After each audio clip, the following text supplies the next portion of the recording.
ঘুম থেকে উঠে দেখি আজকে বেশ মেঘলা মেঘলা ওয়েদার। আর ঠান্ডার সময় মেঘলা মেঘলা ওয়েদার মানে একটা আলাদাই মনোরম পরিবেশ। তাই ভাবলাম একটু আঁকা আঁকি নিয়ে বসা যাক। তাই একটু রং আর তুলি নিয়ে বসে পড়লাম। আর এই চৈকিটা আমাদের বাড়িতেই তৈরি করা হয়েছে। আসলে মিস্ত্রিয়া নিয়ে তৈরি করা হয়েছে, এটা খুব শখের একটা বলতে পারো। তাই লাল রঙের উপর হলুদ দিয়ে কলকা করার ইচ্ছাটা আমার অনেক দিনের।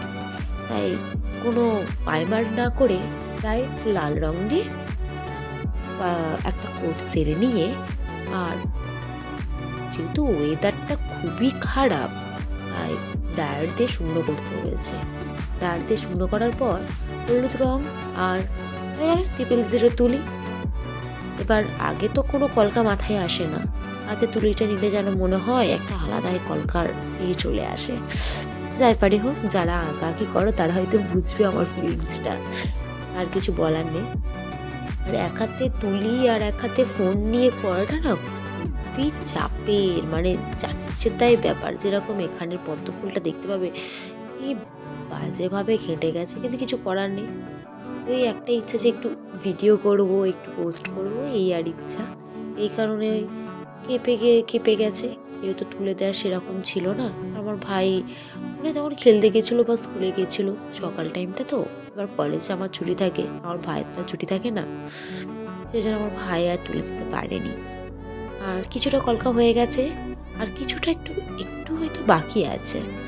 তো দেখে জানিও কিন্তু সবাই কেমন হয়েছে। আর এবার লাস্ট পর্যন্ত দেখো কেমন হয়েছে। এ অল্প দেখে চলে গেলে হবে? আর এই পদ্ম কলকাটা যেন এত ভালো লেগেছে না, আমি সবেতেই এখন পদ্ম কলকা করা শুরু করেছি। যাই করছি পদ্ম কলকাটা যেন একটা আলাদাই সুন্দর লাগে, তাই না? অবশ্যই জানাবে কিন্তু পদ্ম কলকাটা কীরকম লাগে। এরপরে আরও অনেক ধরনের পদ্ম কলকা অবশ্যই দেখাবো। আর